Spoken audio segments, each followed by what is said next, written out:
because I have the agenda pulled up so we can walk through the meeting. That would And the be very recording fine, is started. Steve. All right, so Garrett Wong here, calling the meeting to order as the vice chair of the commission. And the first order of business is to ask Steve Rebufo if he wouldn't do us the honors of doing a roll call so we can verify our quorum. And I'm going to start right out by delegating that to Diane, who has the roster and can run that down for us pretty darn quick. Please move All forward. right. Commissioner Mackey, Present. Commissioner Mankulik, Present. Commissioner Mailer, Present. Commissioner Robbins, Commissioner Rotan, Present. Commissioner Selzer, Present. Commissioner Thompson, Commissioner Ward, Present. Commissioner Wong. We are here and standing in this chair assisting today. And so is that the full roll for voting commissioners? That is. Very good. Now, Steve, I see on the agenda is item B, self-introduction of those present. Do we want to go around the table? And Steve, could I ask you to manage the input here? Sure. Let me go ahead and call up the list of participants here so I can walk down and so in no particular order. Mike Thrasher, introduce yourself, please.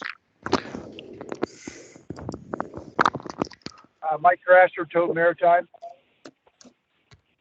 And I have 907-306-3690. That's a phone number. Who is that?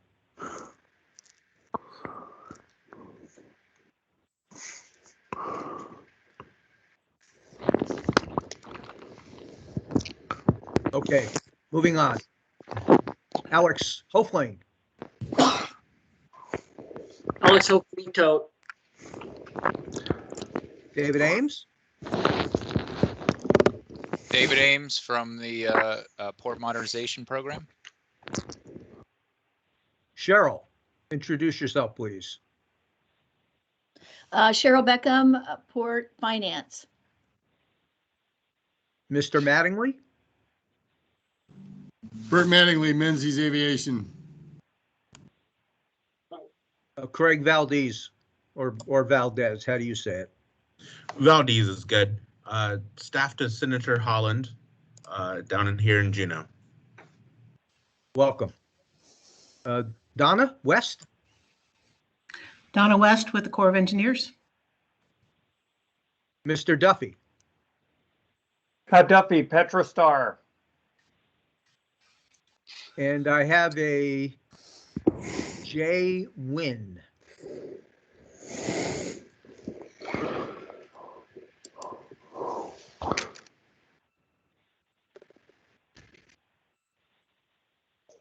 Jacob Wynn is a member of my team. I'm sorry, what? He is a member of my team. He's the chief operating officer for my development company. Okay. And Jim Jager. Jim Jager, Port of Alaska, Business Continuity and Security. Jeff Clopton. Jeff Clopton with Matson, Alaska, Facility and Maintenance and Security. Thank you, Jeff. And Mr. Collins, would you reintroduce yourself? Because a lot of new folks have showed up. Yes, my name is Joe.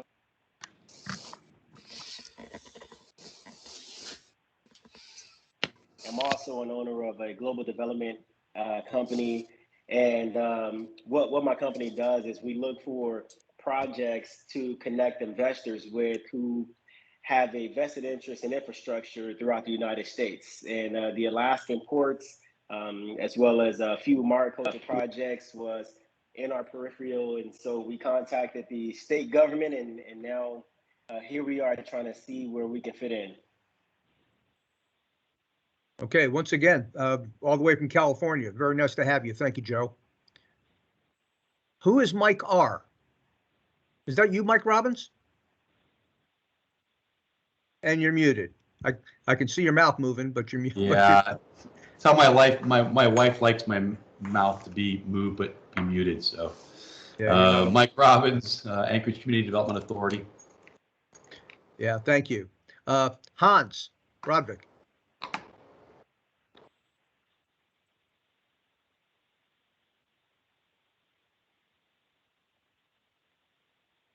From the mayor's communication staff. Okay. And Corey Allen Young is here too. Corey? Also the mayor's communication staff. Okay. Is Jeff Beelman here from our security office? Doesn't appear so.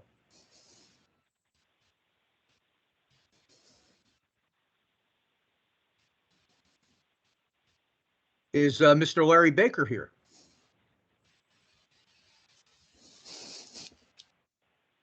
Okay.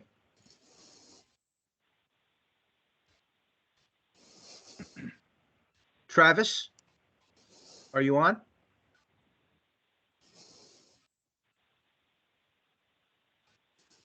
Okay, well, there's a lot of names here, and I don't see. Moved down to the invited but not attending, not here list. Yeah, and I would now kind of open it up to anybody who I've missed or who will call. And I think before we have this again, if we ever have to do this again in this format, we're going to figure out a more efficient way of making this happen, because this is pretty nuts. We have Ryan Zenz, Alaska Basic Industries. Hey, Yeah, hi, Steve, Sullivan, Val Drake, Matson. Tom, Alaska Maritime. Paul Rodkus, Port Alaska Safety. Ronnie Poole, Port Operations and Maintenance. Lev Yampolsky, Petrostar. Brian Wagon, Port of Alaska Engineering Department.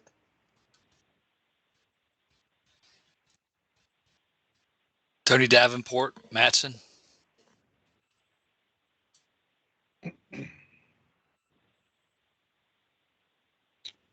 And Matson.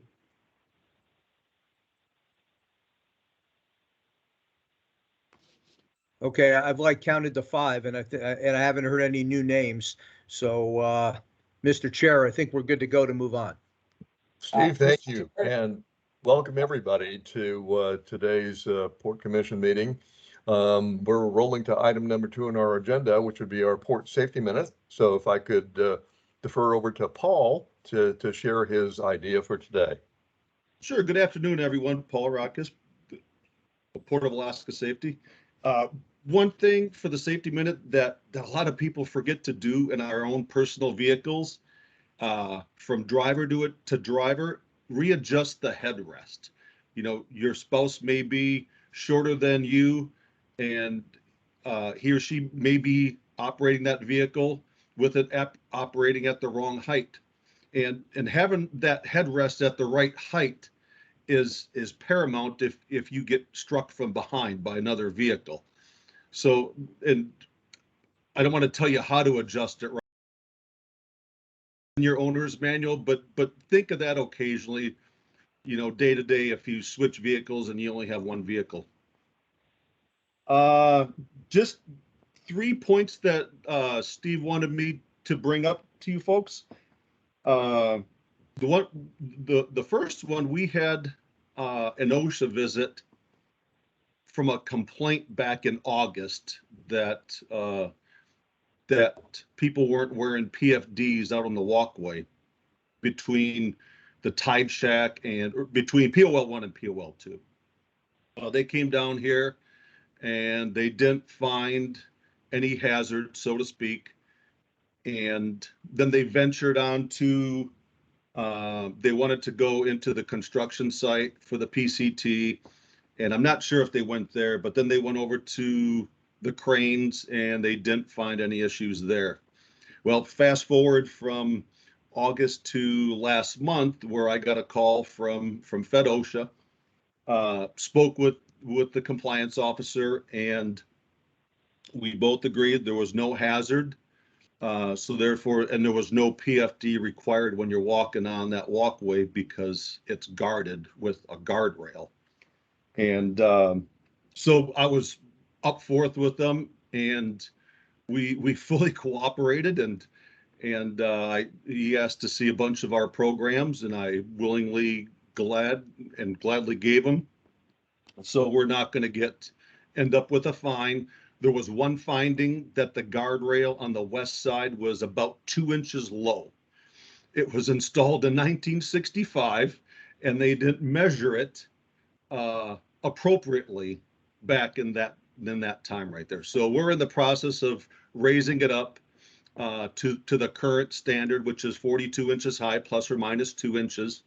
And that's what we're currently doing. And that's really about it on that. So the case will be closed probably right now as we speak. And then the second thing I wanted to bring up was the port maintenance and the whole port staff. We only had one recordable injury for last year, and it was not a time loss. And the only reason why it was recordable was the individual went to a chiropractor. So OSHA considers that a recordable. So, but we had no time loss injuries once again for 2021. And lastly, we down here at the port for the past 13, 14 years have been collecting data from marine mammals that have been observed on the port. So what happens if you're on the port and you see a pot of belugas, or you see a humpback whale, we ask that you report that to me. You can email me, you can call me, you can text. At the end of the year, I collect all that data. I send it into National Marine Fisheries with Noaa. And I did that for 2021, again, as usual. And the biologist considers me like the marine mammal guy for the port, which is pretty cool. It's fun to do. And I just want to read real quick the short email. It says, "Dear Mr. Rockis and your participating observers, thanks again for your continued support for the Cook Inlet Beluga program through your reporting of Cook Inlet belugas from the port. Your continued information on belugas observed by the port, separate from the project-specific protected species observers, is the longest continuous effort in Cook Inlet. This information is of value as we work together to better understand these belugas for our recovery efforts.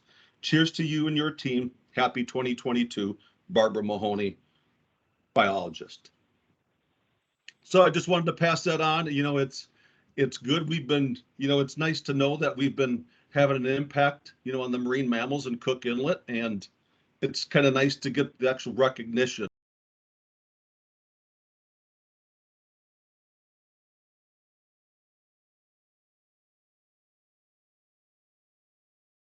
And thanks for the great report on the safety record of the port too.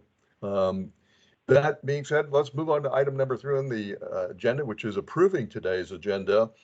In talking previously with Steve, if you bring your eyes down onto the new business item number 8, what we'd like to do is switch out, because of the interest in time and efficiency, putting item B down to the 3rd position and bringing item C up to replace item B to get through our ease and discussion of new business. So that's the only change that I would like to bring to the attention of the commission this morning. If there's any other changes that people would like to suggest, now would be a good time to do it. All right, well, hearing none, I'm going to ask for a motion to approve the change to this agenda today. May I hear for a motion to approve this change? So moved, Mike Robbins. second place. Second in Paul Mailer. All right. So that being said, thank you very much. We'll move on with those changes.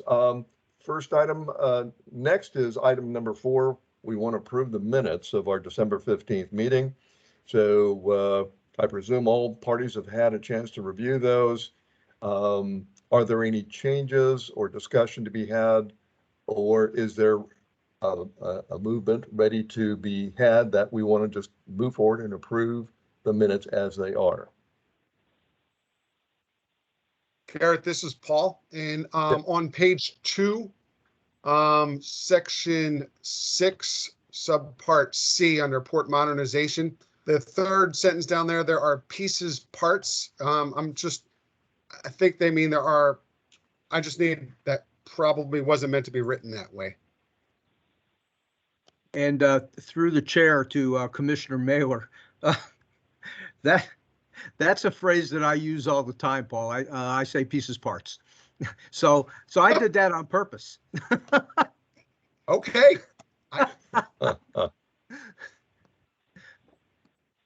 And God, I hope that's all you guys found this month. Steve, it was right. a lot better this month. It really was good. If that's what your intent was, so be it. Yeah.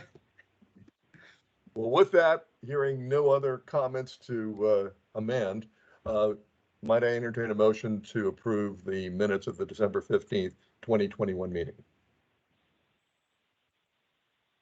I'll make a motion to approve. Scott Silzer. Do I have a second?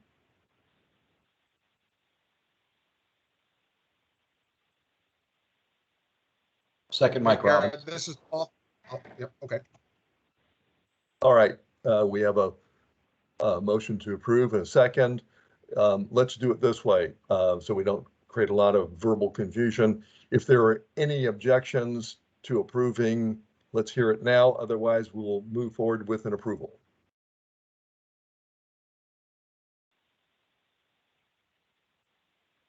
Hearing none, we'll move forward as that is the minutes approved for December 15th.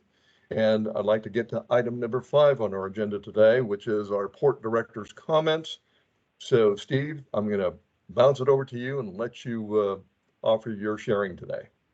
Okay, thanks very much. I will be briefer than I was the last time, so I can let the staff give you their updates, and so you can I can introduce you all to David Ames, who I think you met but didn't hear from at the last meeting.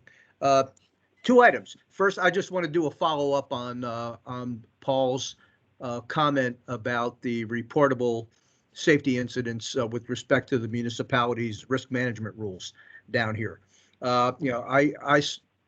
It never ceases to amaze me with all of the probability for disaster that could potentially happen down here, or injury to the guys, how absolutely careful they are in doing what they're doing, and how safe we can make this operation happen. It just constantly impresses me, and I just can't say enough to that culture being so ingrained in the maintenance guys here. I've said it and got my head bitten off in a couple of meetings there at the municipality, that it is safer to work at the port than it is to work at the library. But if you look at the numbers, it's true.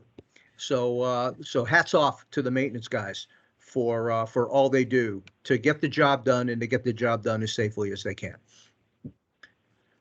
Other point is noticeably absent from our company today is Sharon Walsh.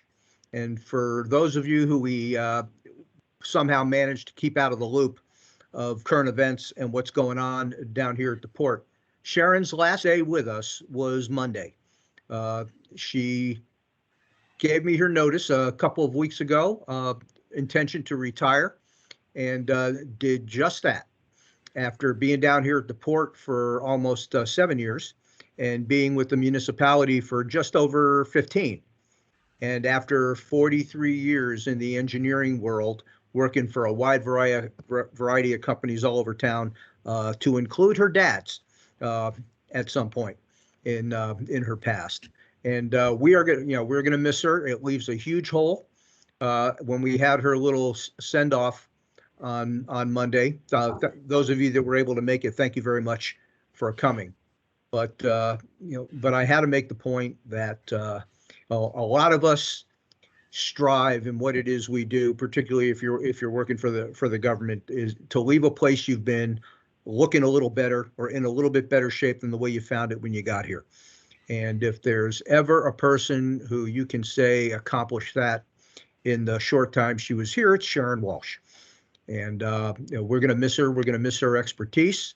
The sun came up on February the 1st, so we all had to figure out what to do, because she wasn't here.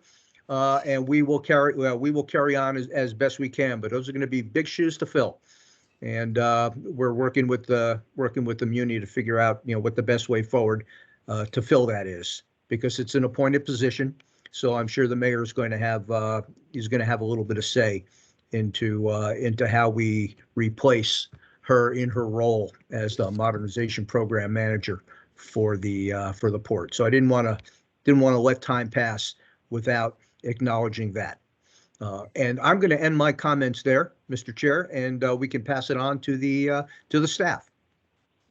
All right, we'll take that lead, and let's move on to item number 6, our informational items today. And we'll start with point A, operations and maintenance, with Ronnie Pools. So I presume Ronnie's on the video conference with us today.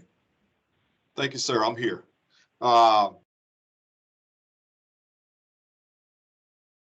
Most of you know me. I've been on the port for over 17 years, and I've worked with Captain Mailer and on the security side of things, and I worked with all the stakeholders down here on the port. So I'd like to thank everybody for welcoming me. I'd like to thank the staff here so far. It has been great as far as helping to get the new guy, specialized in learning, operations and maintenance on the port side here. Just for me, working through things. So I see business as usual. Again, great training from Shannon Martindale that left us last month. Right now, like I said, I'm just working through scheduling issues regarding completion and commissioning of the PCT and POVI. And we appreciate everybody's efforts in helping us to do that. That's all I have. Thank you, sir. Ronnie, thank you. Let's move on to engineering matters. Brian? Before I start, I just wanted to do a shout out to Sharon again. She was a huge mentor here for me. She gave me great advice because she's been here a long time. So I just wanted to give her a shout out one more time before her ship sails out of the port of Anchorage. Port of Alaska, sorry. So everything with engineering right now, we're doing all of our permits right now because it's permit season and we're getting ready for construction season. So our two big major permits we're doing right now is our air quality and our MS4 permit for stormwater. We're currently manning up for construction, starting our designs for construction this summer. We're planning a storm drain project that has to do with the earthquake. So that's our one major big storm drain project. We are also in talking with replacing some of the fenders, and those are our two big projects that we're going to hopefully complete this summer.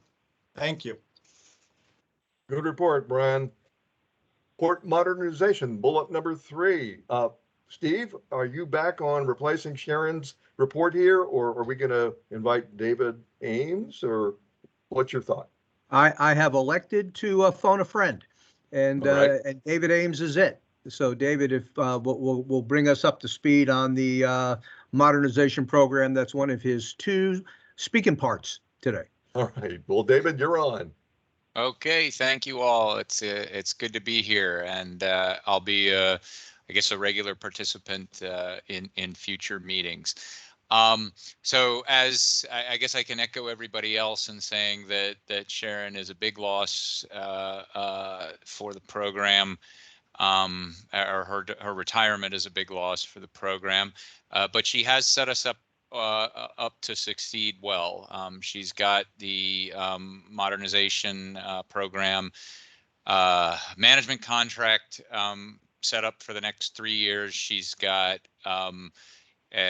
we started processing all the documentation necessary to move forward with the next phase of construction. While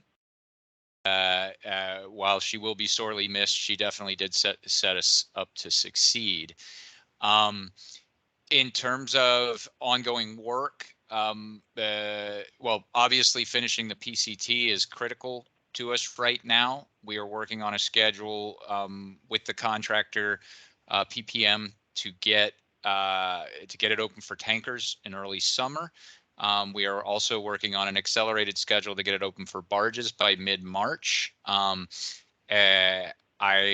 want to give a shout out to Ronnie Poole, who has been leading a sort of renewed coordination meeting weekly between operations, engineering, and the project itself, the construction project, which is going to be vital as spring comes in and not only shipping entities, but dredgers arrive and the marine works to finish arrive. And so it is critical that we're all working together to coordinate and make the completion process as efficient as possible. I mentioned Ronnie because I know he's new to his position, and I really appreciate how much he's taken ownership of that group, and I think is leading us in the right direction, so that we're starting to communicate now rather than before, or rather than when issues develop. Brian is also helping us out on on dealing with the engineering matters that aren't quite part of the modernization program, but affect us. So I really appreciate both Ronnie's and Brian's support in doing that work. So along with completion of the PCT, the phase of development, phase 2, includes both the first stage of stabilization of the North Extension and the cargo docks. Preliminary engineering and permitting are ongoing in those efforts. We are during the preliminary engineering work. We are involved in a very detailed structural alternatives analysis to both improve the permittability of the work and accelerate the work. A full study should be complete by, well, a draft study is going to be submitted within about 2 weeks, and then the full study should be complete by March to give us an idea of just how much we can accelerate the construction and permitting schedule. If you're interested, at a later meeting, I'd be happy to present the results of those studies to the group if there is interest. We are also, and regarding the North End stabilization contract, there should be an RFP for the design build work. Permitting for that is going on as we speak, the permitting efforts. An RFP for the design build of that work should be going out sometime in May, possibly June, but I think more likely May. And so that work is going to be out there and ready to begin the design build process relatively shortly. I think Steve wanted me to speak about the structure of the PAMP program, but I can do that later on the next topic, or when I'm on the next line item under item 8, if you want to wait for that. Okay. Dave, that's a great summary. Before we let you off the hook here, because you've got a big chunk of the forecasting for the, there are questions from the attendees, either the commission or public. If you would raise your hand, and because I can't see everyone, Steve, or maybe Jim, if you would recognize people who might have questions of Dave.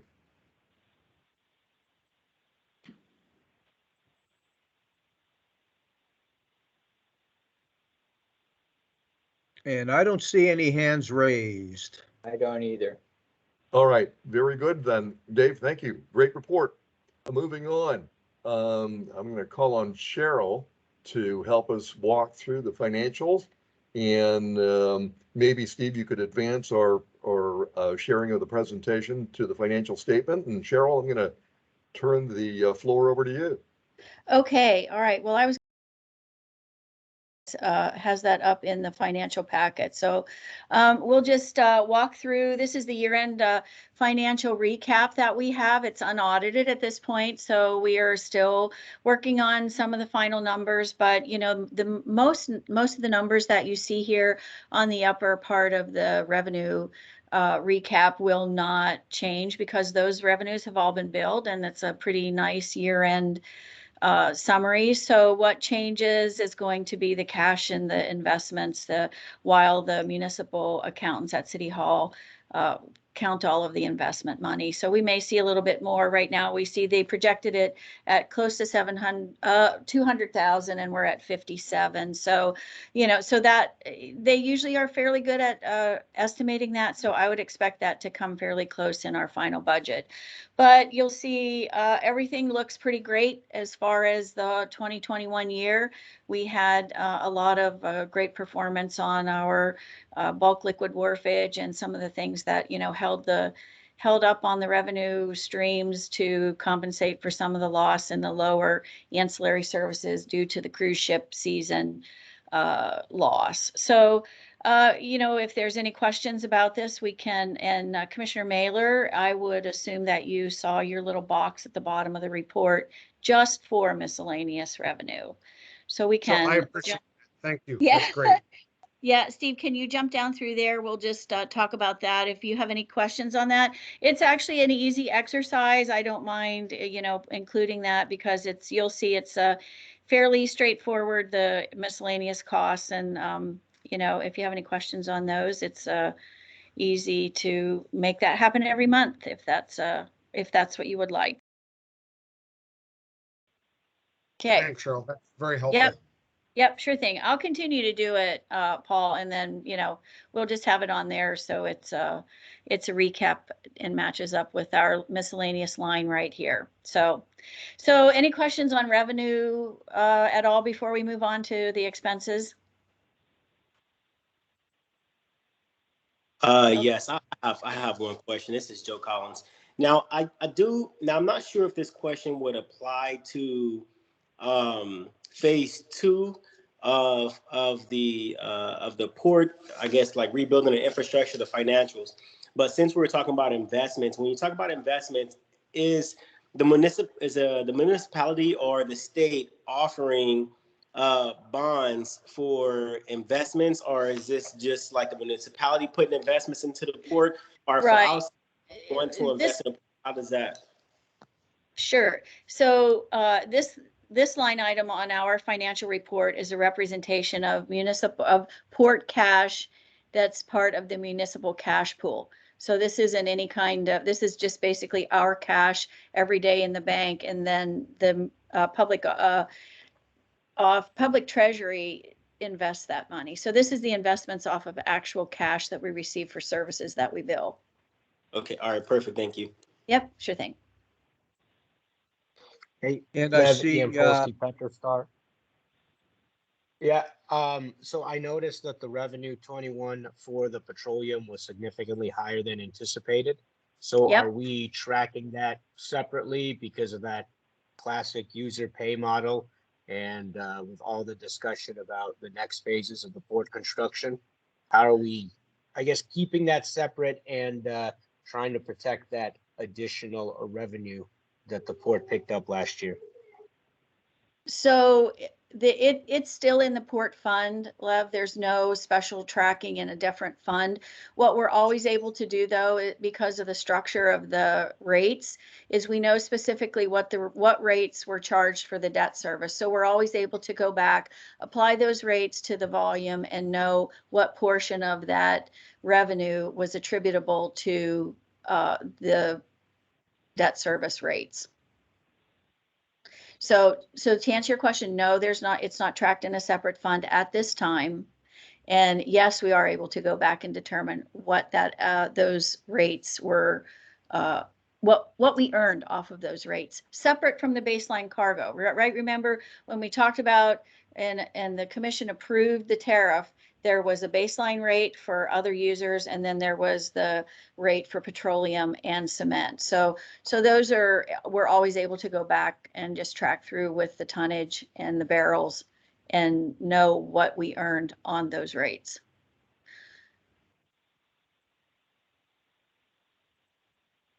Thank you. Yep. Okay. Any further questions of Cheryl before we move on to the next item? Okay. Does anybody have any more questions? Steve, can you see? I see no more hands. Very Okay. good. Well, thank you, Cheryl. Okay, so, well, Steve, you skipped over expenses. I mean, I'm fine skipping over everything, because Well, it's the same story, thought- but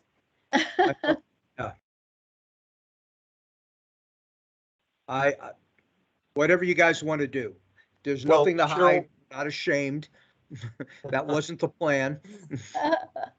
I can Well, go. so- Cheryl, why don't we have you just highlight a few of the items in the Okay. expense agenda? So- so that- Let me Sure, use the so- scroll button that I'm getting really good at and put that back up. Put that back up and expand it a tad bit. Yeah, and take my hand off it.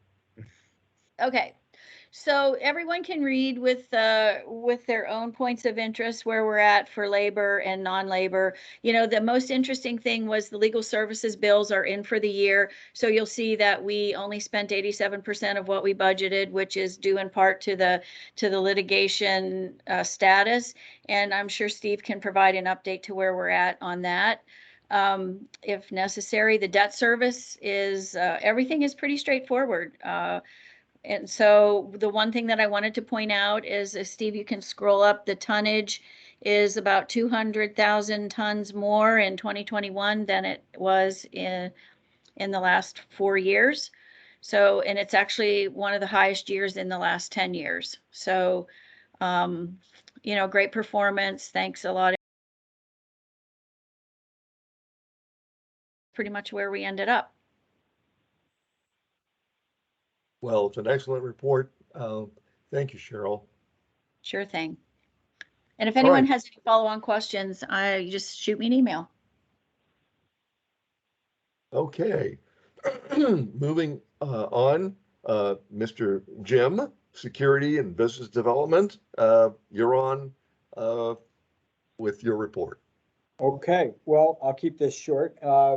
Big things that are going on right now. We are moving forward with our 2021 Port Security Grant. We're starting the design for the new access control system and the microwave communications that has all of our door locks and cameras and whatnot talking. And we are hoping to have that in place sometime early this summer. So everybody's going to, or should expect to be getting new proxy cards or using TWIC cards or that sort of thing later this year. We're also coordinating with the mayor's office to develop the PAMP, the the Port Modernization Program messaging for the legislature and the administration in Juneau in particular. And then the final thing is we are in hot pursuit of a MARAD microgrid grant right now, and we are setting up to start chasing some of the infrastructure bill money that applications are expected to start landing on our doorstep as soon as this Friday. And that's the bulk of my report right now. Are there questions of Jim?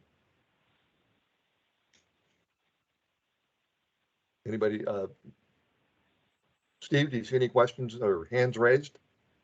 I see none. All right. Well, Jim, thank you, as always. Good summary. Moving on to item number 7, old business. Are there items of old business, Steve, that we need to identify? I don't see anything on our agenda today. No, it's funny as I sit here thinking, well, maybe the old business should have been your request that it turned out to be item number 8A. Might have been better placed under old business, but since they're so close together on the agenda, let's not quibble. All right, I'll just say there's no old business, and we can dive right into the new. Then let's do that, shall we? Let's go to item number 8, the new business, and maybe it's time to bring Mr. Dave Ames back on for a commentary under bullet point A. Dave? And before you get started, David, I just want to remind everybody, Garrett, this was a request that you made during the commissioner's closing comments at the last Port Commission meeting. So it's an IOU to that we're delivering now. Thank you. Okay. Nice to be back on. This I know it was requested at the last meeting.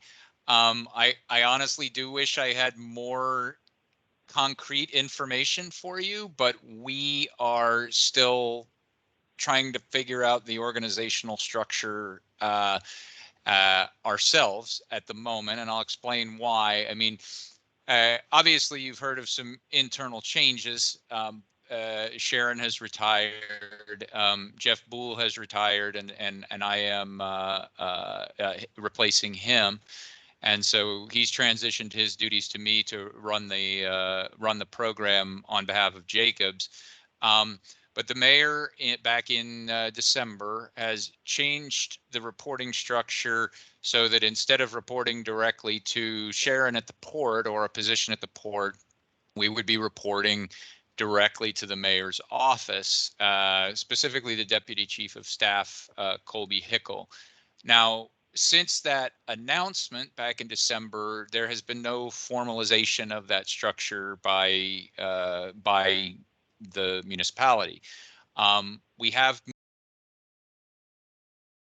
to the mayor's office, but I think, and I think there are some positives related to that, meaning that we have more access to the mayor and the municipality and the assembly for decisions, and there is more accountability of Jacobs to the city.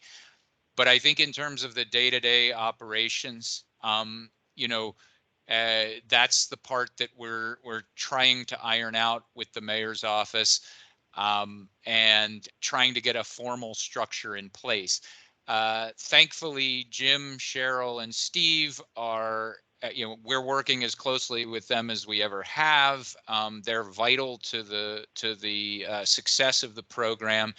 But we are also working with them and with the mayor's office to try to figure out what formal reporting structure there is, because there's a lot of correspondence, documentation, financial audits and oversight that has to take place, and that can't really happen without knowing officially who the reporting officials are.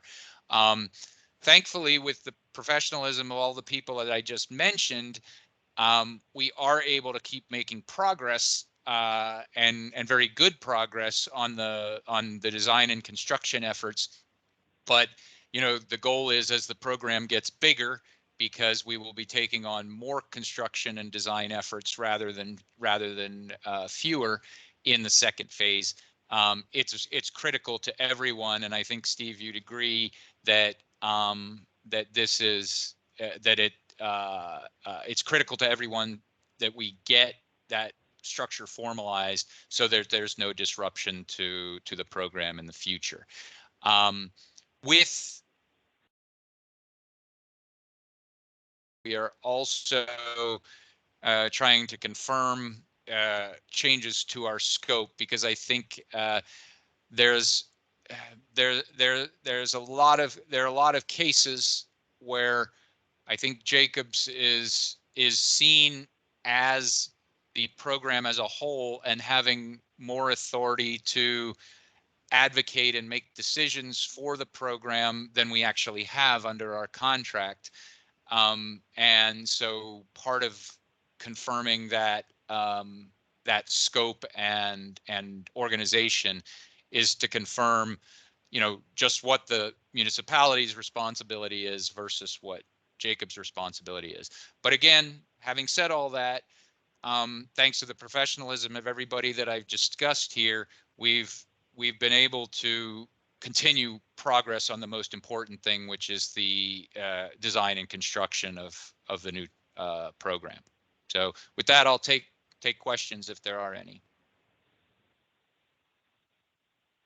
My question, Dave, for you is there any outside date or inside date that says we're going to get this organization identified within 2 weeks, 3 weeks? I was supposed to have with the mayor's office yesterday. It got slightly delayed, but I am aiming to get it done by the end of this month, by the end of February. Fair enough. That's as firm a date as I can give right now. Yeah. Anybody else? Questions for Dave on this matter of management? Dave, thank you. All right. Thank you. All right, let's roll to item number C, which is the proposed commission resolution. And I'm going to hand that conversation over to Steve to help all of us understand a bit more about what we are talking about here. So, Steve. Okay, thank you, Garrett. All right, this is an annual part of the state's budgeting process, and this year, well, let me back up a little bit and talk about who the ask is coming from. As many of you know, because you do business in other places in the state besides here in Anchorage, that there is an entity called the Alaska Association of Harbor Masters and Port Administrators. It's a collection of all of the entities that manage ports and harbors throughout the state. Once upon a time, state DOT owned and operated all the harbors. A couple of decades ago, they decided either that was getting way too expensive for them to factor into the budgets that they had, or they had nobody any longer who had any expertise in managing harbors, specifically harbors. So through some legislation, they assigned ownership of all of the harbor structures in the state to each of the municipal entities that those harbors were located in. And they did it with no money for maintenance. And they did it in the existing condition that they were in. So that spawned years and years and years of that were basically handed this tar baby that they had to invest the dollars into to keep safe and to keep operating. In response to a lot of those conversations and complaints that were being levied on Juneau, state DOT created a harbor maintenance program that is kind of like it's a grant program, harbor maintenance grant program, that different entities who owned harbors, who had needs and wanted state funding to help cover the cost of those expenses, could apply for X number of dollars in this program. And they've worked their way by way of a pecking order down from all of those entities that that were in the worst shape, that were handed out with nothing to repair them with, all the way up through places like us, who really don't have a harbor, but we have harbor-like infrastructure that we can apply for this. They'll never give us $1 through this grant program to fix the dock.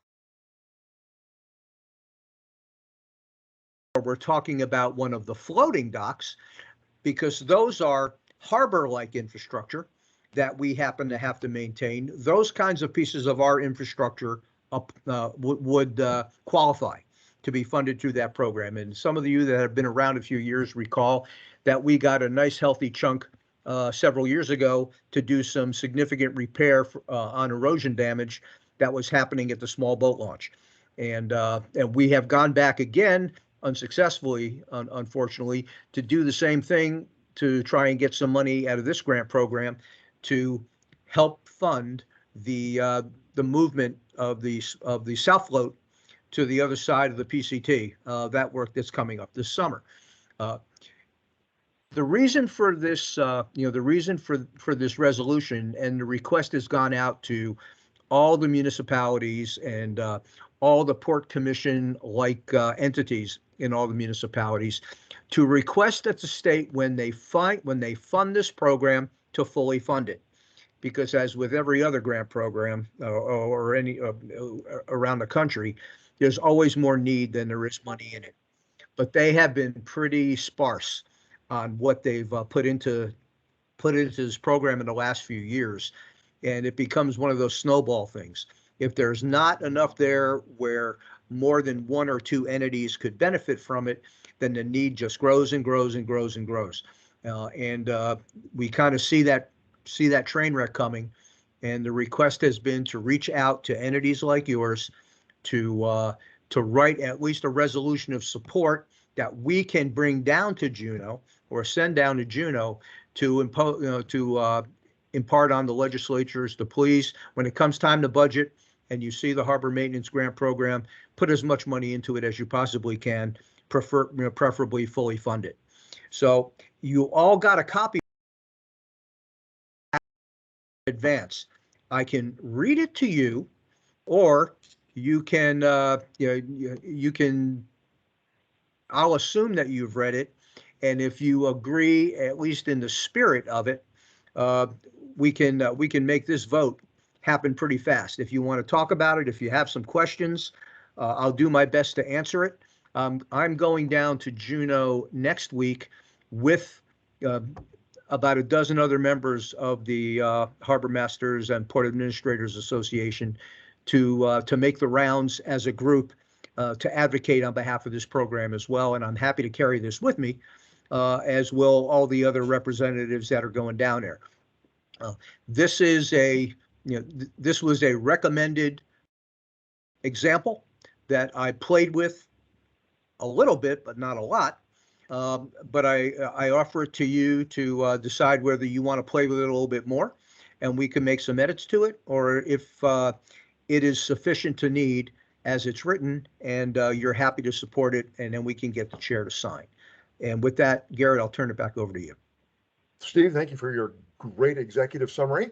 I guess what we ought to do is entertain a motion to have our commission approve this resolution of Anchorage Port Commission supporting full funding of this $20,160,062 for the State of Alaska Municipal Harbor Facility Grant Program in the fiscal year 2023 state capital budget. So can I see a motion from any of my? This is Ron. This is Ron. So moved. Do I have a second? Garrett, before we have a second, I have a question. This is Paul. Please, Paul. And Steve, just knowing federal grants and even state grants, this is not there's no copay involved in this. This is strictly is it a 1-for-1, or how does this grant work if we were to get this is there any money to come out of the ports to offset and share? Yeah, and I apologize for not addressing that, Paul. Yeah, there always is a local match also for this. And when we made the application last year for the dollars for the, to help cover the cost of moving the South Floating Dock, we did have off the top of my head, I can't remember, maybe Cheryl can, there was a local match that we contributed to that. So there will be 50-50 for everyone who applies. I believe it's a 50-50 match. Okay, that's important. So thanks for that clarification. Any other questions or discussion to be had? Yeah, I'm sorry. Just, I know I'm not involved in the municipality aspect of it, but is it possible that, since you're asking, if you can ask the state to implement bonds to cover the debt service for investors who want to put money into your port to help cover the costs that you may not get from the grant or the matching funds from the municipality, that might help with the investment side. Okay, but he's the Comment public, taken. he's not supposed to be talking. But, yeah. All right. Hearing no other commissioner questions or discussion, I'm gonna. We need a second. Commissioner Mackey, second. I think we got a second. Did we? Yeah, we did. All right, so we're going to call for an approval by basically asking if there's any in opposition on the commission that we're voting. Let's hear it now. Otherwise, with the approval of the resolution on the table for discussion at present. So are there any objections to the commission approving this resolution? Hearing none, the motion to approve the resolution moves forward. Steve? Okay, so next step, and this will be kind of curious because you're on the Big Island, and the chair is in Belize. well, Steve, I'll have this is to do- Ron. I'm- You could I'm have gonna Diane sign it by direction, or you could sign it by direction of the chair. Well, I was going to suggest that maybe if Garrett's got a way for me to email him the resolution to sign, and then you can PDF it back to me. We can take care Steve, of I've that got, in short order. I physically have the resolution in my hand right now. I can PDF file, sign it, PDF file it back to you today. I gotta love electronics. That's Agreed. great. That's great. Let's move on to the next item on the agenda, which might take a bit more discussion, Steve. I'm going to throw the potato back into your lap for our final bullet point under new business called Proposed Port Terminal Tariff Section 1 Changes. So there are a few changes. That was the mouthful. And Paul Mailer offered some comments. So I'm going to let you lead the discussion, Steve. Thank you. Okay.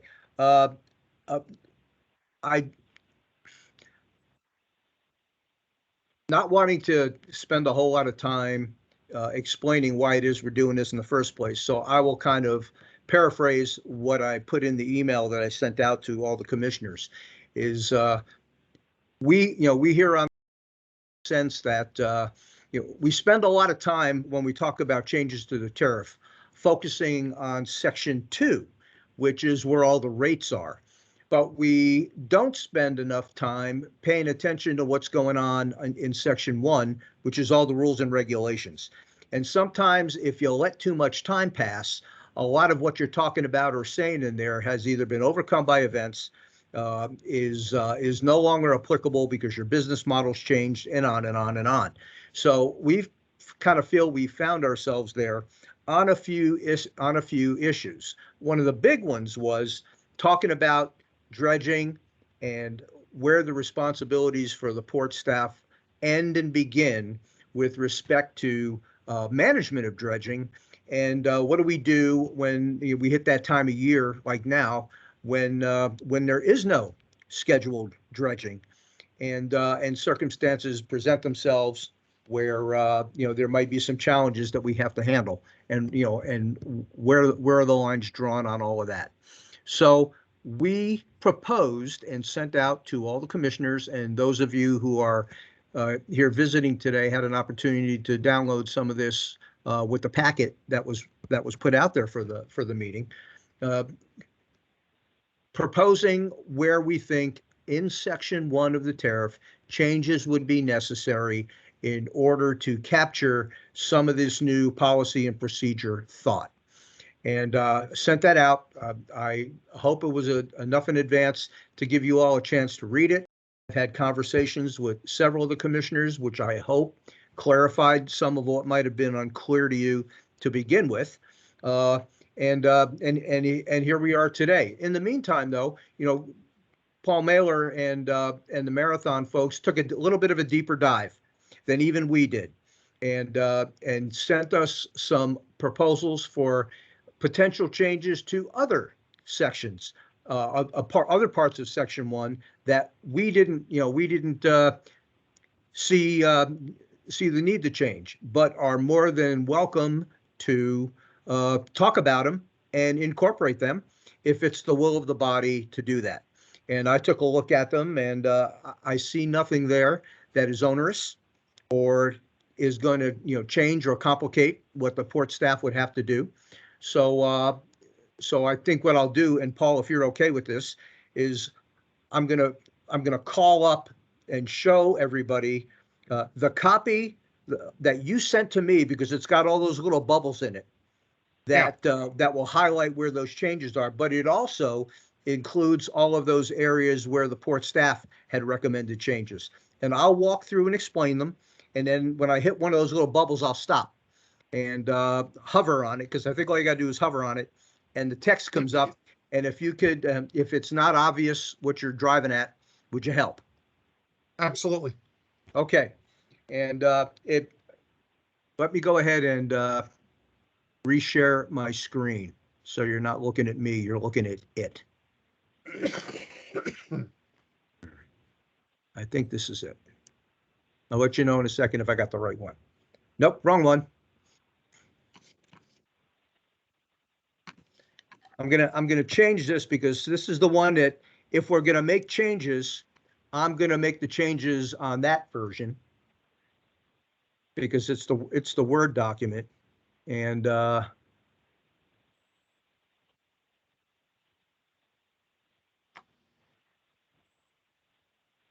yeah, and this is the one that has this is the PDF that Paul sent me, that I sent you guys after the fact, but it's got all the little bubbles in it. So shall we go? Okay. So the first thing, yeah, and I'll go quickly. If you need to stop me, stop me. And if somebody else can pay attention to whether or not hands are raised, that'd be great, because I'm not looking that way. I'm looking at this screen here. So what we didn't have in the tariff at all was the definition of siltation. So no kidding, we actually, dictionaries to cobble together one that we thought made the most sense in the context of what's going on here. And there is the definition. So, if you want to happy glad this, let me know. If this is good enough for the purpose, then we'll just move on right past it. Notice, though, that when you add something new, you've got to renumber everything that comes after it. So everything that you see here, and I hope you can see it, is green. Do you see it in a different color? If it comes up, Well, if sure it comes enough, up in a different color. showing up in green. Yeah. This is the convention that the assembly likes to see. You type in all caps that which is new, and you put it in a bracket. You cross out what's coming out. So that's why you see things the way you see things there, so you can understand why that convention is used. And every time you change to municipal code or a document that is part of how we, that's the convention that they want to see when you propose it to the assembly. And as you know, this is a tariff change. Even though it's not rates, the assembly's got to approve it. So let me scroll down till I find a place where there's something substantive happening, not just numbers changing. Okay, well, let's stop here first. These are the little bubbles that that are comments being made by our friends at Marathon. So let's see if this works. Hovering over the first one. Currents of 5 knots are not uncommon. So what's your proposal there, Paul? Well, first off, let me start. These comments you see in here in these bubbles, as you're saying, these are just conversation, right? There's not, this is an opportunity, and I thank you, Steve, to take a deeper dive on this wording and look at it as an opportunity to try and make it even better. So, on this first one for tides and currents, we say 2 and 4 knots. I'm not necessarily, I don't know if we should put numbers. We can have an excess of 4, we could have 5, but when we put numbers in, it just a comment on it. We could have 5. It's not So just, and the other one I have on there is add a link for the Noaa website. We mentioned Noaa, but put the link in there for anyone that were to look at this. Okay. That is an easy enough done thing to put the Noaa link. Are you maybe suggesting that we just take those first two sentences out and just put title current Noaa? Yeah, I do. I mean, I don't think we pinpoint a number. It's not our job, and just make it, hey, the tides are available through Noaa. Here's the website, and we have it at that.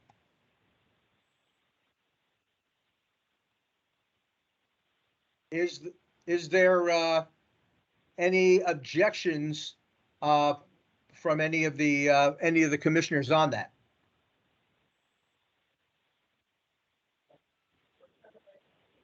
This is Ron. I don't take exception to what Paul's saying, and I agree completely that Noaa is the best place to learn about the currents. I don't believe there's ever 5 knots at the dock. There's 5 knots in the approach. I think 2 to 4 was appropriate for the dock, and it's pretty rare to see it much more than 2.5 at the dock. But I'm not opposed to removing numbers and leaving it up to Noaa. I just feel like that might be less information. And we're taking information out, basically, is what I see. I don't have a strong objection either way. I'm fine with whatever the mood of the commission is. Over. Ron, this is Paul. I can look at the wording, generally 2 to 4 extreme tidal currents in excess of 5 knots have been reported. I just don't know if that's appropriate in this tariff language, or just say, I mean, we know that, but do we need to get into that kind of detail in giving numbers on what they are or are not? But I'm not hard set on this. This was just, again, my comments to this are just trying to tighten it up. So please understand, it's not, I'm not hard set on any of it, just an opportunity to make it even better. Well, I have no objection to just putting the reference to the Noaa website. But I would ask you this, Paul, if you have the Noaa website or know somebody who has the Noaa website and can send it to me, then I won't get it wrong, because I could very easily pick the wrong one. I see Chris Mankulik's got his hand raised. Commissioner Mankulich, the changes to this and the addition to it with the sedimentation in there, what are the unintended consequences or intended consequences of changing the verbiage? I think from our standpoint, it's to provide a little bit more clarity into where the responsibility lies for doing dredging here, and what the port can and can't do when the Corps of Engineers doesn't have a dredging contractor in the waters making it happen.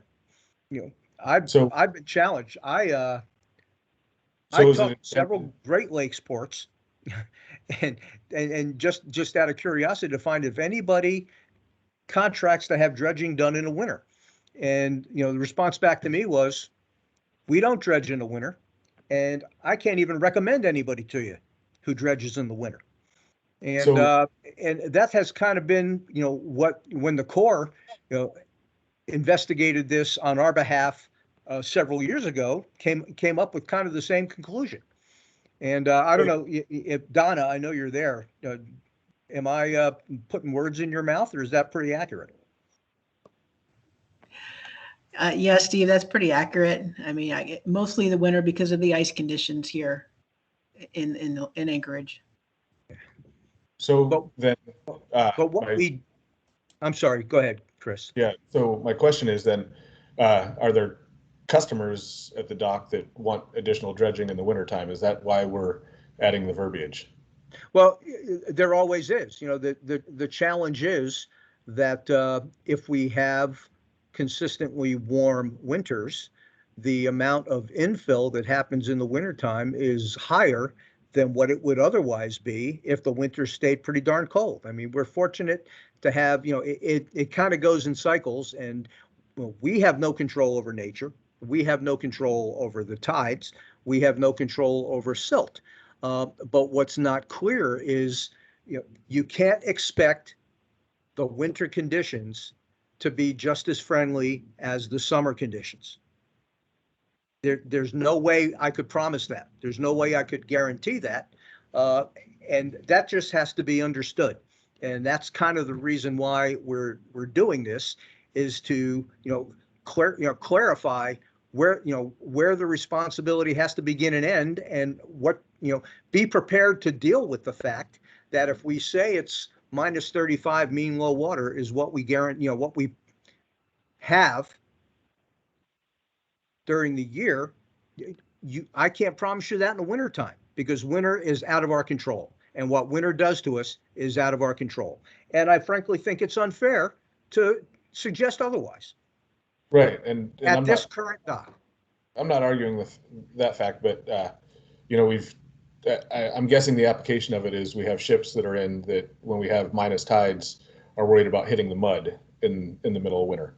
Yeah. But, and, having to push off, cast off, retie up to finish it, or to wait to load the boat. But is there anything in here that just basically says, hey, we're not going to dredge from, this month to this month? Or is there's just a lot of words to say that? Well, we don't have control of the dredging, but there is language in here, and I could scroll down to that, but I want to give fair time to the comments that Marathon and Paul are making over here. But as we scroll down to the next page, you'll see that. Okay, all right, that's all. Fair enough? Yep. Okay. No, don't apologize. This is a necessary exercise. All right, so where am I going? Right here. Ice. Yeah. Same thing, Steve, and I can supply you the link for the ice guidelines. Is it always the same, Paul? So year to year? Negative.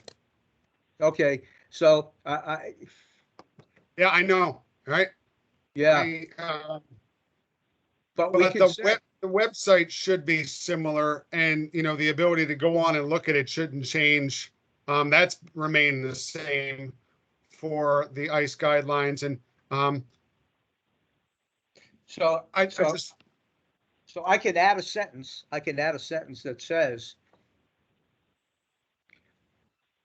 U.S. Coast Guard ICE guidelines can be found, and if there's a general website, I can put the website address in there. I think that would be good. Okay.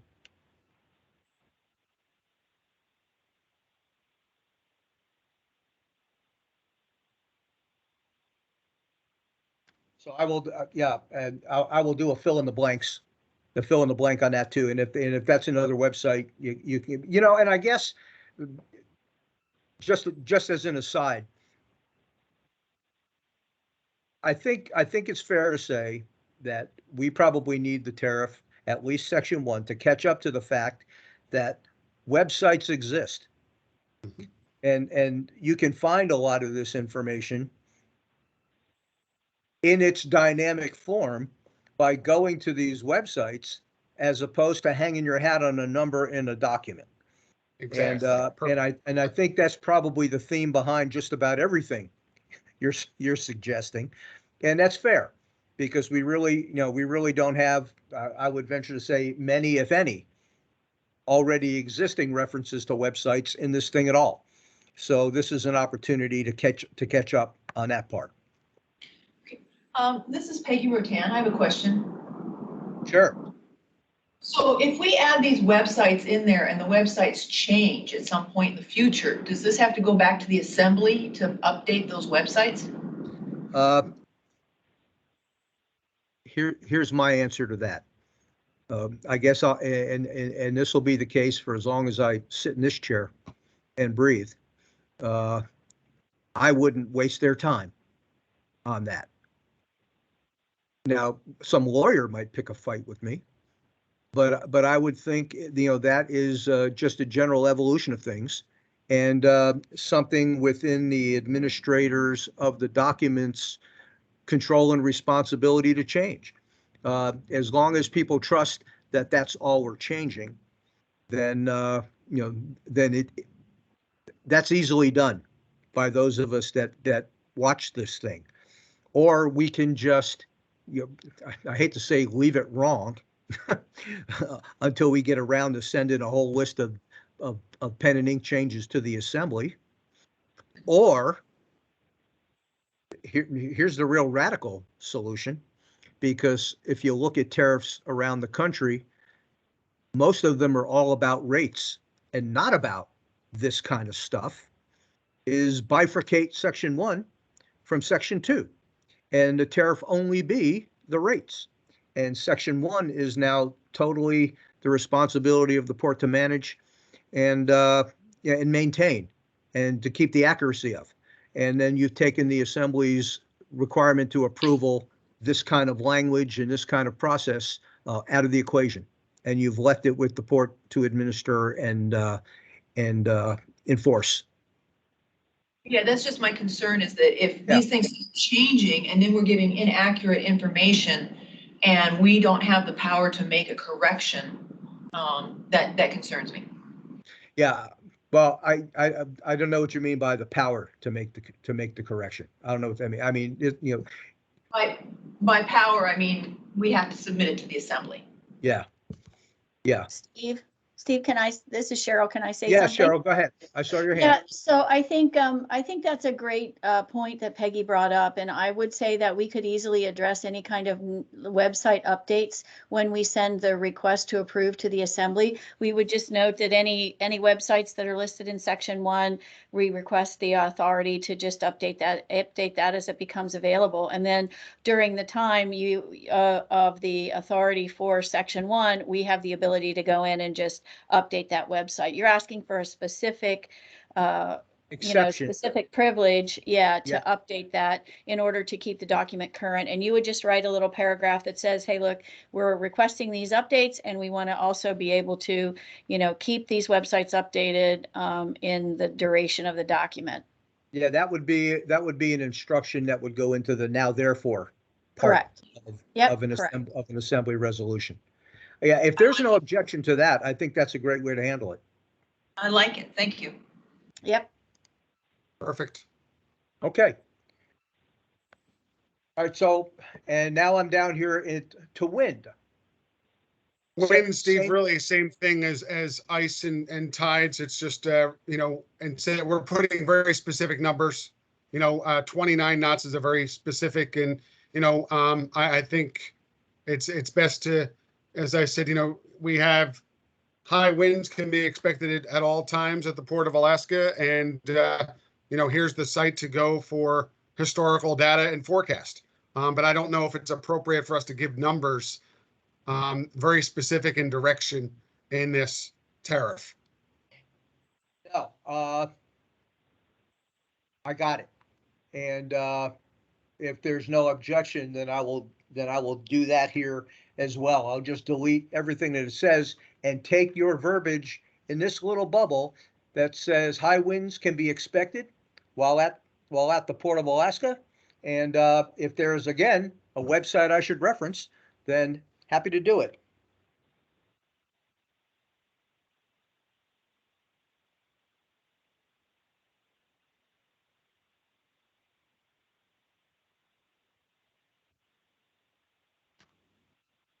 Okay. Good stuff. All right, now we're down to the next page that's got the green stuff on it. And this is to Chris Mankulich's point. If we look, the U.S. Army Corps of Engineers maintains the navigation channels to the port through an annual dredging program. And in my conversation with Donna, we want to clarify that these are not design depths that they maintain.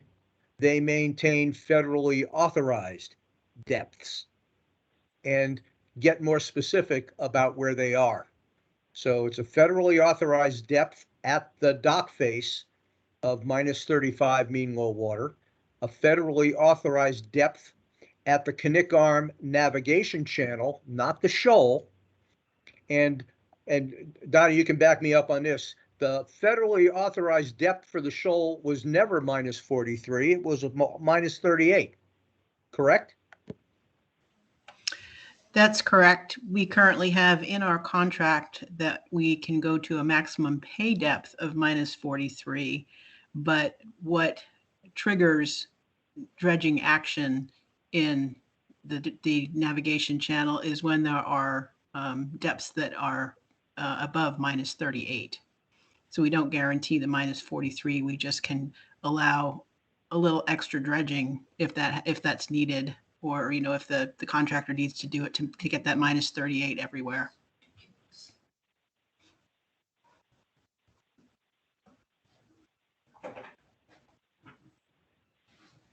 Okay, so let's go up to the first bubble here. And Paul, I hear what you're saying. Yeah, sedimentation rates in excess of 4 feet per year have been recorded, and at point taken. And all I would say there, Steve, is I don't know if we should have that last sentence in there, and put rates of what it is, because it varies year to year. And again, just trying to be as generic and straightforward as we can. Yeah, and I'm inclined to agree with you. You can't guarantee. Right. Yeah, you can't guarantee this one is a way or great the other. year to share that, right? Yeah. No, point taken. So I have no objection to deleting that sentence if nobody else has an objection to adding to the amendments, deleting that sentence.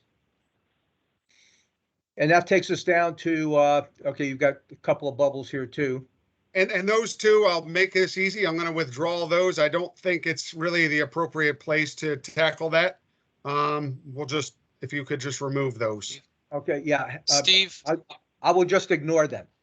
Thank you. Steve, Yeah. this is David. Am I authorized to speak? I didn't know if I had to be a commission member to speak. Well, commission members go first. Okay. Okay. And I'll leave it up to Garrett. Or do you want to kind of hold it until we have public comment at the end? I'm going to have to sign off for another meeting at 1:30, so it's not critical. I just wanted to make a comment about the depth.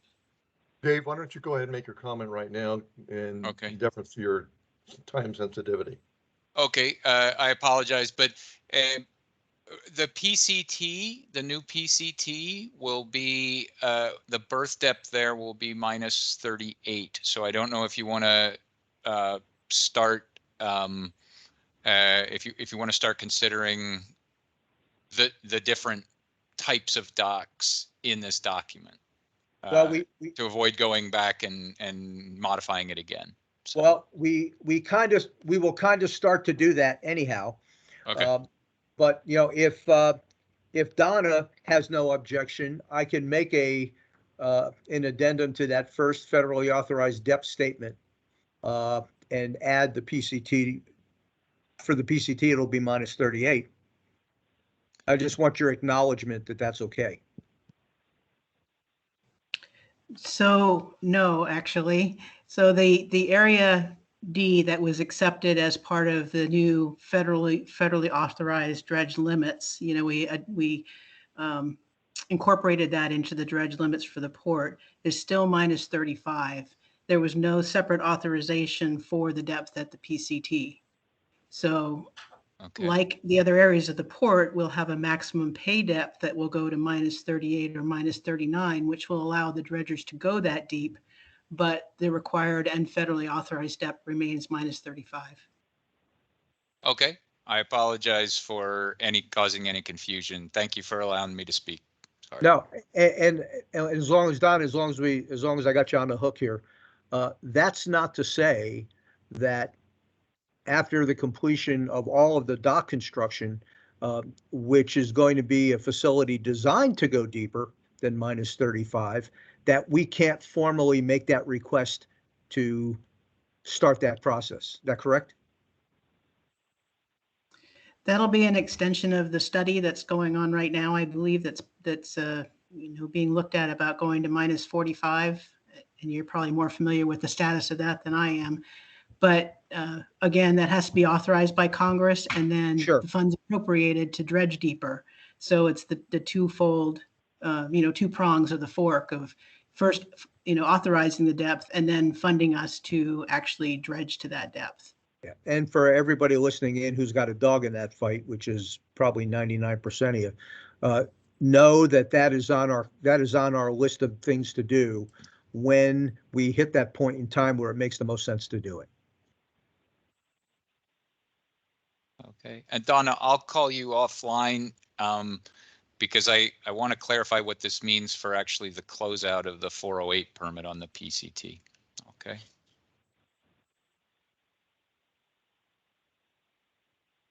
Okay, so that brings us down to the paragraph that starts with seasonal shoaling and sedimentation.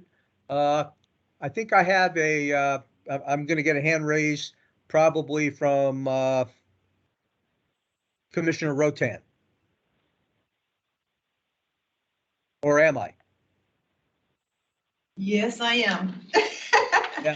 Yeah, I have concerns about putting absolute words into a document like this.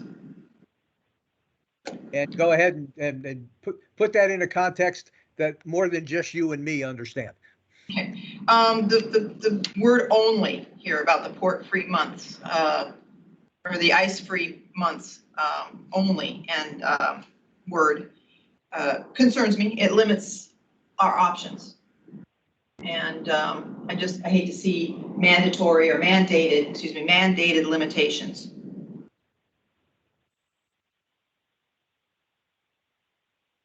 And in response to that, I will say this: there's a couple of ways to handle this.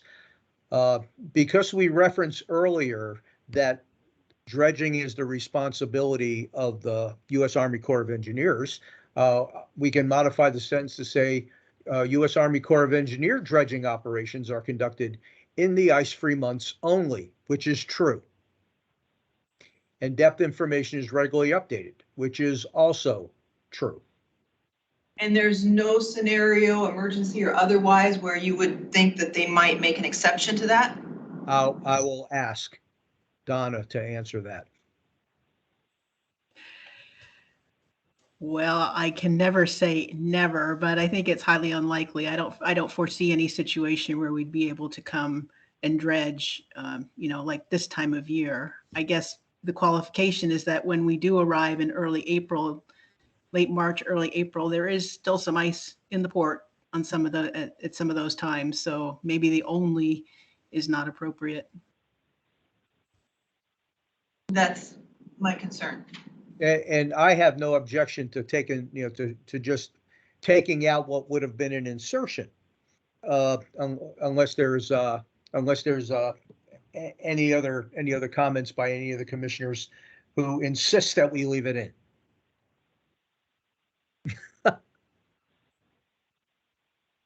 And if here doesn't sound like anybody is gonna argue that maybe we take it out. So I will There's do a that. hand raised, Stephen. Oh, sure. Oh, it's just me. Sorry. So would it be appropriate, and I would ask Donna to answer this question for us, would it be appropriate to just put in here what we know, that dredging is going to happen from April 1st until October 31st? I mean, is that a definite time frame that we could put in there, like year in and year out, or would that be really constraining the document as well? I think that might be constraining your document as well, because we've changed the dredging period over the years slightly. Okay. You know, we were May 1st until November 10th a couple years ago. So we do change it periodically as we do new contracts. Okay. So I think where we're leaving this, unless I'm misunderstanding, is we will take out the insertion of the word only in that first sentence. Okay. Thank you. Okay. And I will let you, I will not elaborate on all the other changes here, which are insertions. Nothing's crossed out. If there's no objection to any of that, then we can continue on.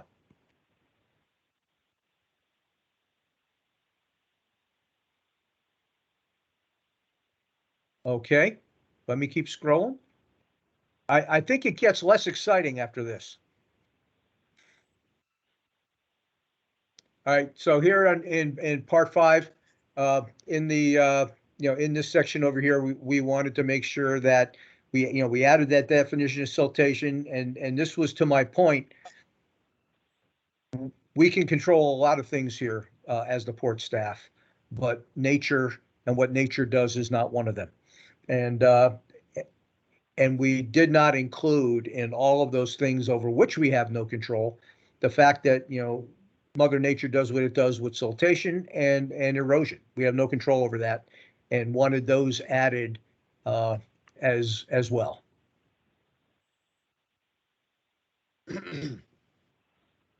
And let's see what else we got here. Right there, you passed one, Steve. Oh, did I pass one? Oh, there it is. Echo. Yep. Yes, thank you. You're welcome. So my intent there, as you read that, it's the right to require a vessel to relocate it. And 1, the right is reserved by the port to order a vessel to move with any expenses arising from said move being charged to the vessel. These charges may include, but are not limited to.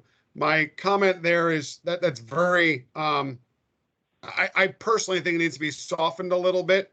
There could be movements that, that the port should be, if you have a reservation, you're there, you're doing everything right, and the port says, I need you to move, and you've followed all the processes, why is that at the cost of the customer? That's part of the port doing business. If they make a decision and require a movement for whatever, certainly if it's the fault of the customer should pay. If the port decides you will move, I don't know if that language is appropriate, but I'm open for discussion. I just wanted to highlight it, my take on it as I read that. Of course, I'm looking at it as a customer, so I have to kind of share that comes across. The port can do whatever they want on a movement, order a movement, and then the customer has to pay. And I just thought I'd bring that one up for conversation.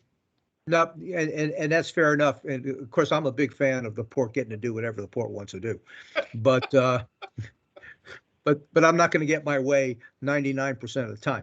But I appreciate where you're coming from here, and I got to tell you, I don't think, in my experience here, even as not the port director, we've ever had to force a move on anyone that wasn't for a darn good reason that you could stand behind and defend. And I think why this is here is just to make people appreciate the fact that the possibility exists that we may have to do that. And as a consequence of that, and there may be some charges involved that we're not going to accept. But if you've got some good advice on how to soften that, I'm willing to listen to it. And Chris Mankulich has his hand up. Chris. I'm in agreement if it's through no fault of their own and the port's telling them they have to move. There should definitely be some wiggle room in there and at least shared costs. Okay. Yeah. So I'll ask for some help with a better way to craft that language. so that it Steve, this doesn't is Ron. sound I can't like raise my hand. if I wake up in the morning and feel like moving vessels around, I'm going to tell you to move, which is really not the intent of this. Steve, this is Ron. I can't raise my hand because I'm on audio only, but Sir, I know you and I discussed this particular clause earlier, and I believe that we talked about looking at other ports and having some research about how it was handled elsewhere. Was that ever done, or? And yeah, I have not. Do you have any? I have idea no about where I have else no it's anecdotal information to share about how it's done other places. Paul, do you have anything? I don't, Ron. I mean, I see, an easy fix for me. Steve, you asked me on language and I don't want to throw something out and not have an idea. I think something as simple as put a may in there. Said move may be charged to the vessel. This reads definitively it will be charged. I just think we soften it to it may. And that simple word kind of opens it up for, just depending on the circumstances, it may be charged to the vessel. And being that it's not, set in stone and you can come up with many different scenarios. That simple word in there could soften it enough to make it open for conversation. Fair enough. Fair enough. And that's, I'm not, I don't object to that. I saw Mike Robbins had his hand raised, and then Chris wants to make a comment again too. Yeah, I agree that I think if you're going to, first I want to understand that we've been living with this clause the way it sits now for some period of time, correct? Oh yeah, since and we're just way taking the before opportunity to update now because you're doing an update, correct? Yes. So, yeah, nothing is spurring this except we have an opportunity to make some to review the whole thing right. and clean it up if we can. Which makes good sense. So I would definitely say that the strongest language we should do is go with the word may. I wouldn't change it to will be the responsibility, or I think may is a good solution for this. Okay, I appreciate that, and I'm gonna work on my grammar to make sure that so that it reads, but we right as reserved by the port to order a vessel to move and period. Any expenses arising from said move may be charged to the vessel. How's that? That works for me. I think that's the intent, Steve. Thank you. Yeah, I think that sounds good. Yeah, and I'll just go quickly to Cheryl. Cheryl, I'm not giving up a huge potential windfall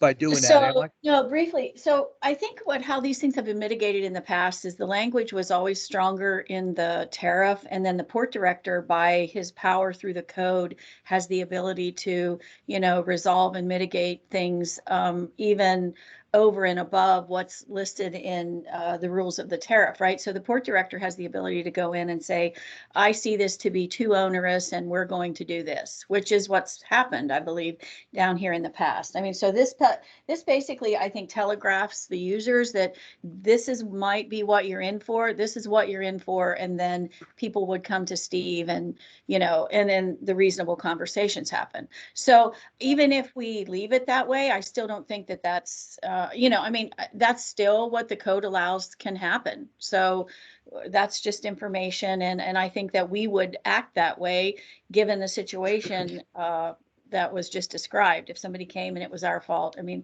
I think the mitigation for the customer is always, under consideration, right, Steve? Yeah, and I would like to think that most of you can come up with a really good example of when we've had those kinds of conversations in the past and address those kinds of issues before it became an onerous expense for either of us. And yeah, I mean, there's the it's a tariff. It's not the 10 commandments. So we've got some flexibility. Chris. So we've had a few conversations since I started, and you pointed out to me in the very first meeting that we had, it may not always be you there. And with it in writing like that, it becomes a a point in litigation where the customer would lose because they've agreed to it, and it may not always be you. It may not always be somebody reasonable. And I'm going to take that to mean that you're okay with these little changes that we just made. The may instead of will pay. Yeah. May pay. Yes, I absolutely. I'm okay with it because, but my point was, she said, well, in the past you've always been reasonable. We've worked with them, but on paper we don't have to.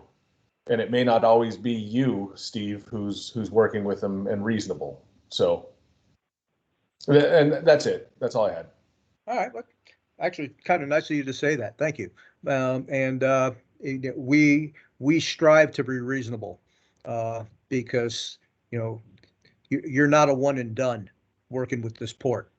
At least anybody who's sitting here in this room today is not a one and done. And there's it's at some point going to become our turn to need a favor. So we're not gonna set bridges on fire for the sake of the bottom line.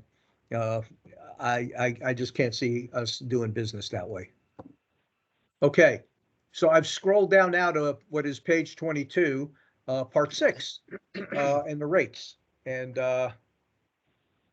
wow, I don't think I read this one, Paul. Well, for transparency, this one was not mine, but it did come up. So basically, this gets back into very similar to the conversation we were just having in ordering to move. Real life scenario, cement ship is in, and because of the nature of their business, they are forward far enough that you can't get another vessel in the next berth. How do we manage that? And just kind of making some language that there is the ability to, if you have to move because of another vessel, I just think we've encountered this. This is real life. And maybe here on the reservations and agreement rights is an opportunity to capture that conflict on how that could be played out. Okay. And I think what you might be referring to is a situation where there is, and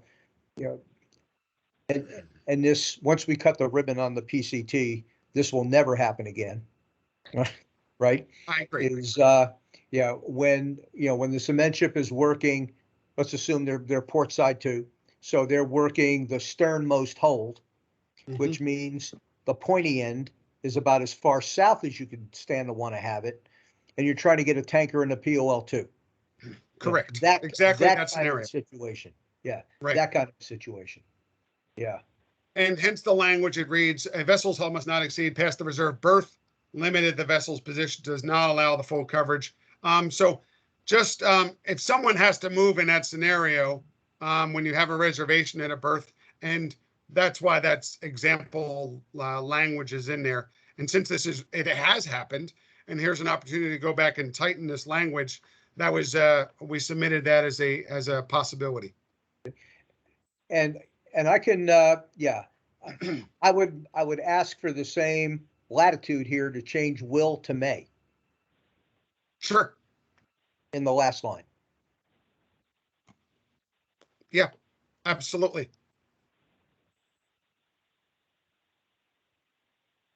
So let me find that's all that one was, just pretty simple of a real life. And again, trying to take the opportunity to make this even more accurate. Okay. Oh, here it is. I'm trying to see if there's a way for me to copy and paste, and there is. In my working file here.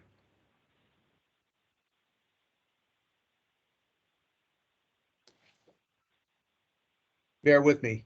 I'm doing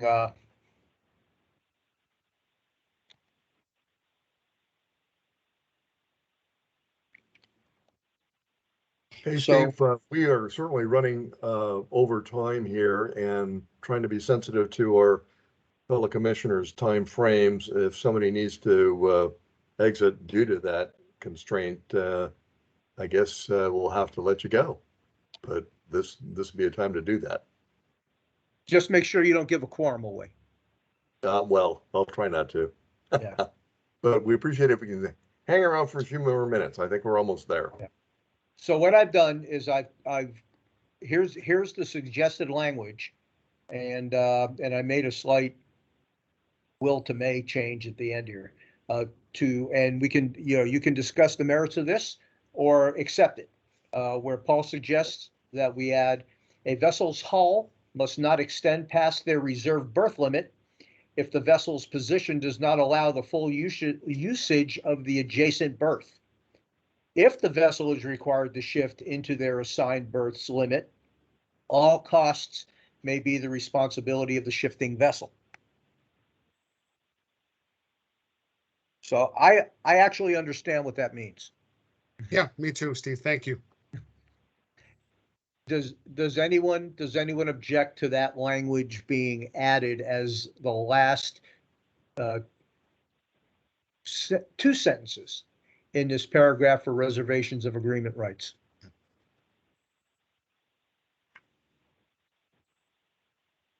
And I don't actually hear any, so let's assume we're good to go.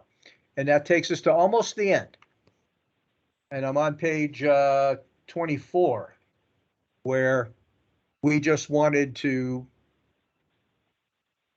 acknowledge the fact that we no longer do paper berthing reservations. We do it all on port call. So some of the language, some of the reference language has to change. There is no vessel berthing application anymore as published by the port. And I think we'll get to part 9, paragraph 6 here shortly. Or did I scroll past it?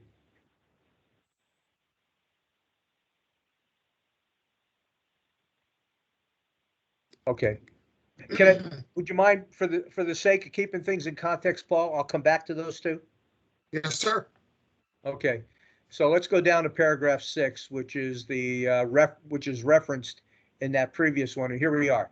And basically, really what I've done here is I've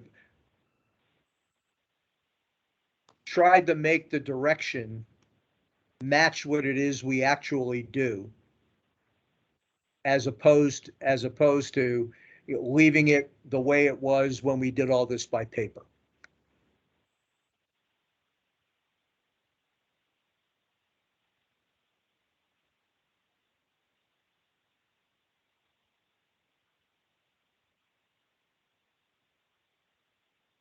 And here's substantively where the language changed, and then the rest of it is renumbering or re-lettering the paragraphs.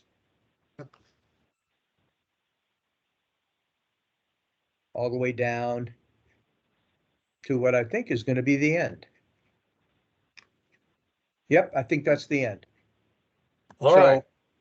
So I do want to go back though, because I blew past a couple of other bubbles that Paul wanted us to Steve, look I can at. talk to them very quickly. And that is just basically with the hoses and the maintenance and the cranes. All these are inspected. We have the paperwork. And I think just the language that the port maintains the documentation for the safety and available upon request, kind of something along those lines. That obviously from the manifold to the POV, the responsibility and just, the hoses are inspected, pressure tested, you have the documentation, the crane's inspected, and the port has the paperwork and the documentation on all that. Something along those lines I felt was appropriate in here.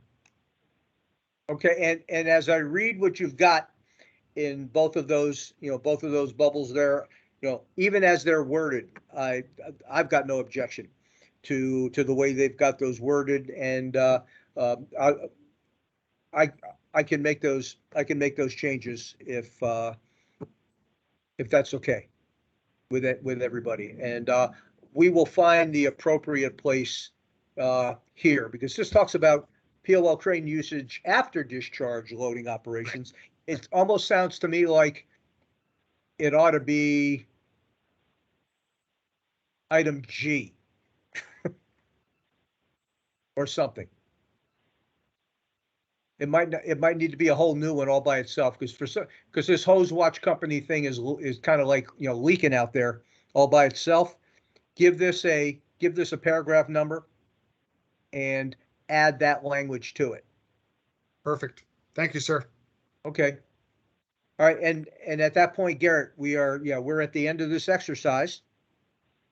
Well, it's a pretty elaborate exercise, Stephen. Thank you, Paul, for your sharing of commentary, and Steve for your guidance through it all. The purpose of this exercise today was so that we as a commission could approve this proposal for resolution change of the Anchorage Port Commission approving the amendments to the Port of Alaska Terminal Tariff Section 9.1 rules and regulations, and recommending that the Anchorage Municipal Assembly approve the adoption under what will become the Port of Alaska Terminal Tariff version 9.1 to now include the additional comments added by Paul in our discussion today. Do I have a motion to make this resolution approved? I have one more request. Yes. Based on the conversation regarding giving us the ability to go back should website addresses change and those kinds of things, I think we need to add a number 3 that stipulates that without having to come back to the assembly, we can go in and update the document with any changes to website references that we have included in it. And I can work with Cheryl to craft some good language for that, unless you want to wing it now.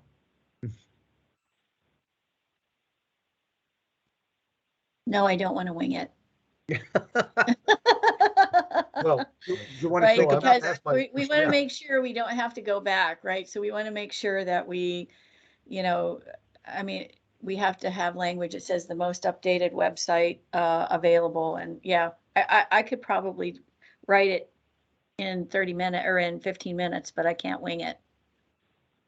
And in this instance, then, Garrett, what we'll do is I will email you an update, if we all agree in principle to amending the resolution to include an item that gives the port the latitude to go in and keep website references current without having to go back to the assembly. If we all agree in principle that we can do that, then we'll put that language in here and send you a fresh, clean copy for you to sign.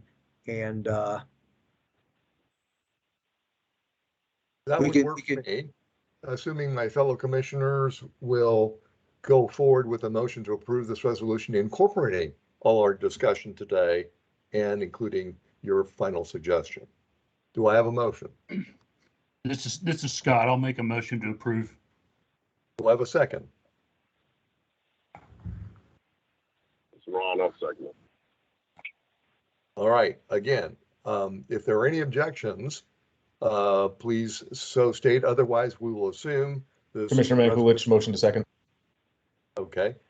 And this motion will be approved. So do I have any objections to the motion for approval? Hearing none, seeing none, we are approved, Stephen. I'll tell you what, this was a good exercise, I think, for us. And yeah, as I mentioned at the beginning, Section 1 tends to get ignored because everybody wants to focus on the rates all the time. But the way we've constructed this tariff, we need your points of view, and we need your recommendations, and we need the Assembly's approval of everything that falls into the rules and regulations and policies and procedures sections as well. So I thank you very much on behalf of the staff for giving us the time to do that today. And it's always good, we never take a deep dive into the whole damn thing anyhow. So this gave us an opportunity to do that a little bit. So thanks for your patience with that as well. All right, because of our pushing over and beyond the time limit of today's meeting, I think we need to sort of buzz through the final parts of our meeting today, which is basically asking for commentary from any of the commissioners as we wrap things up and And with that, I invite my fellow commissioners through a raise your hand through the chat box. If you have any comments you'd like to add, please do so now. And there might also be some public comments, Garrett, so we don't want to exclude that opportunity as well. Very good. I see a hand up somewhere here.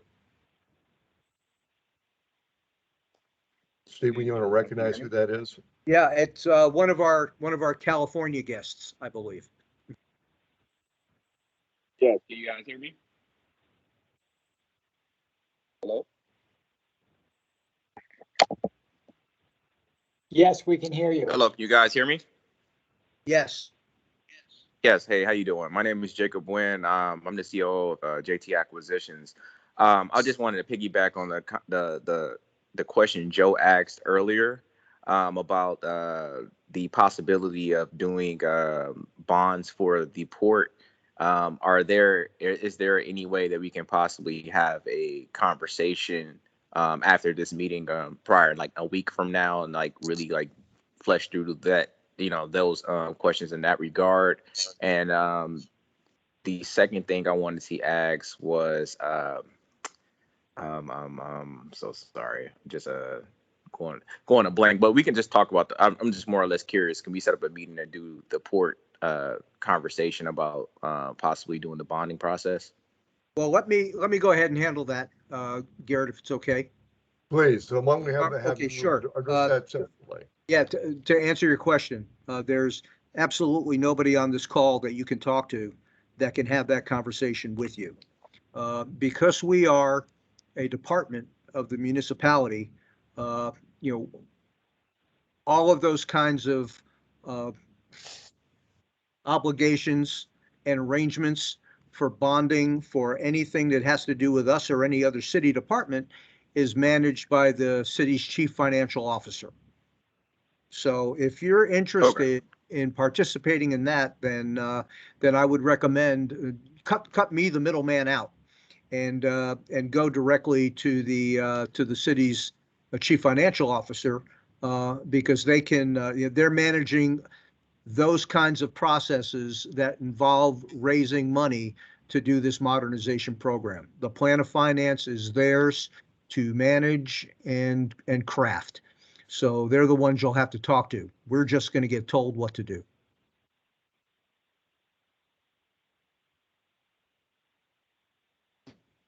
Does that answer your question? I see another hand up, or is that the same individual? That's the same hand. Okay, very good. Any other comments before we close out? I don't see any more hands, Steve. Can I have a motion to meeting adjourn? Do I have a motion to adjourn the meeting? Date of the next meeting. Yes. Steve, you want to give us some guidance on that? Well, we do these every other month. I'll give you two pieces of guidance. We do it every other month, customarily the third Wednesday of the month, but I would recommend that, so that means April. And if we're doing it in April, you may want to think about your availability in terms of physically being able to be here. Because we kept this one as a Teams meeting because of the guidance from the municipality relative to the COVID numbers of late. But it's so much easier to go back to this than it is to want to cobble one together in person after folks have said, well, I'm in Barbados, but I can get online and come in. I would rather that you look at it from, can I physically show up at the port if that's where the next meeting is going to be, and these are the dates on the calendar, I can make that happen. And so it's all about you guys. You just tell me how you want to proceed. But mid to late April is when the next one makes the most sense. Okay. Do I hear anybody with suggestions, or do we want to just have Jim or somebody from the office reach out to us with a couple suggested mid-April dates? I mean, we're looking at the 20th or the 27th. All right. Anybody have any favoritism towards either of those two dates? Garrett, this is Paul. The 20th works, the 27th would not for me. All right. Anybody else? Garrett, this is Scott. Both days work for me. Okay, thank you, Scott. Anybody else? Well, then let's go with the 20th right now, Stephen. Okay, we will lock in tentatively, but most likely April 20th as the date for the next meeting. All right. Do I have a motion to adjourn? I'll make a motion to adjourn. A second, please. I'll second. All right, gentlemen, ladies, thank you. Thank you. And to be fair, you're pretty much on time. Good meeting, everybody. Thank you. Thank you, guys. It was a great meeting. Steve.